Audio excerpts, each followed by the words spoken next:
তো চলো আজকের ভিডিওটা গাড়িতে বসেই স্টার্ট করলাম। তো কোথায় যাচ্ছি মায়ের সাথে আপনাদের সবার সাথে অল্প শেয়ার করব। তো রাধে রাধে প্রিয় বন্ধুরা, সবাই কেমন আছো? আশা করেছি সবাই অনেক ভালো আছো এবং আমিও অনেক ভালো আছি রাধারানীর কৃপায়। তো প্রায় 11টার মধ্যে রেডি হয়ে বেরিয়ে পড়েছিলাম মায়ের সাথে। তো মা যাচ্ছেন পুজো দেওয়ার জন্য মন্দিরে। তো এই মন্দিরে চলেই এসেছেন, দেখতে পারবে এখানে অনেক লোকজনও ছিলেন। তো এই দিনটি ছিল মানে শীতলা মায়ের পুজোর দিন। তো সেই দিন আমার দিদির জন্মদিনও পড়েছিল, তাই ভাবলাম মায়ের সাথে পুজো মন্দিরে যাব। তারপর সেখান থেকে আমি ঘরে চলে এসেছিলাম। তো মা পুজো দিচ্ছেন, তারপর ঘরে এসে রেডি হয়ে আবারও বেরিয়ে পড়ব, যেহেতু আমি যাচ্ছি দিদির জন্য একটা সারপ্রাইজ মানে ছোট্ট একটা কেকও অর্ডার দিয়েছিলাম, সেগুলো নিয়ে ওর ঘরে যাব বার্থডে সেলিব্রেশন করার জন্য অল্প।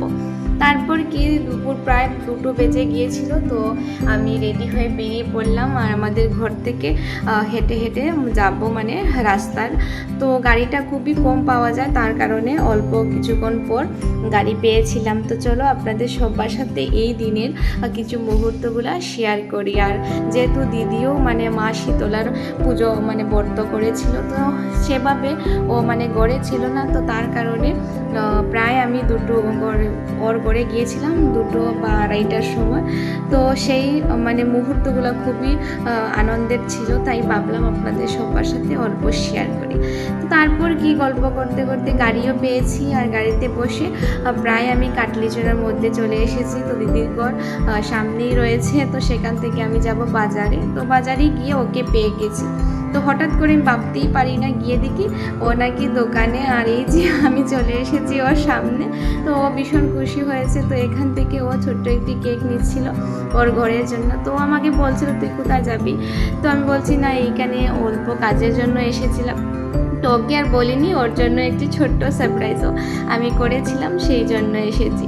তারপর কি চলে এসেছি আমি কেকটা নিয়ে আর ওর ঘরে চলে যাব এখন। তো এই যে ঘরে যাওয়ার রাস্তাগুলোর অল্প আমি ভিডিওর মাধ্যমে ক্লিপগুলো নিয়েছি। তারপর কি চলে এসেছি ওর ঘরের সামনে। তো খুবই খুশি, আর ওরা আমার আগেই মানে ঘরে পৌঁছে গিয়েছে। আর এই যে ও এতটাই খুশি, বলছিল কি আমি বাজারে দেখেছি আর তারপর ভেবেছি মানে আমার ঘরে আসবে। এই মুহূর্তগুলো খুবই আনন্দের ছিল, এটা একটি স্মৃতি হয়ে থাকবে। যেহেতু সবাইয়ের সাথে সাথে কে কোথায় থাকবে সেটা বলার কিছুই নেই।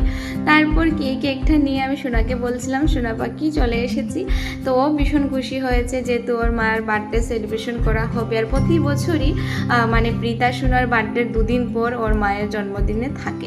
তারপর কি প্রায় 3টে বেজে গিয়েছিল। তো ওকে আমি বলছিলাম কেকটা কেটে ফেলো, যেহেতু আমি চলে যাব ঘরে। তো ও বলছিল দাঁড়াও কিছু খাবারের বানাই।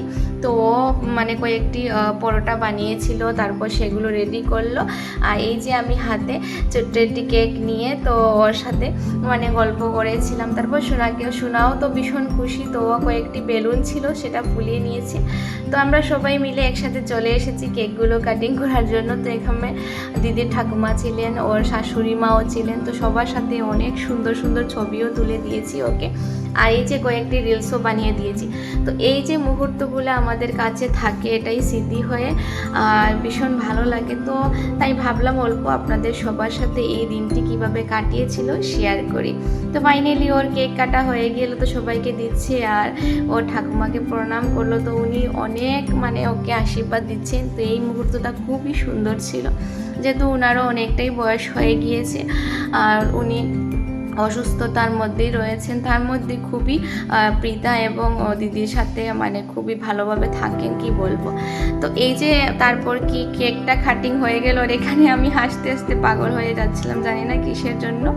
তো ফাইনালি কেক কাটা কমপ্লিট হয়ে গেল। তো সবাই রান্না করে চলে গেলাম। তো সেখানে গিয়ে আবারও খাওয়া দাওয়া কমপ্লিট হলো, যেহেতু পুরো সন্ধ্যা হয়ে গিয়েছে। তো আমি একা যাবনি, তাই দিদি দাদাভাইকে ফোন করে বলেছিল আমাকে ঘরে নিয়ে যাওয়ার জন্য। তো আজকের ভিডিওটা অতটুকু ছিল, তাই ভাবলাম আপনাদের সবার সাথে শেয়ার করি। তো সবাই ভালো থাকবেন, সুস্থ থাকবেন, আবারও দেখা হবে, টাটা।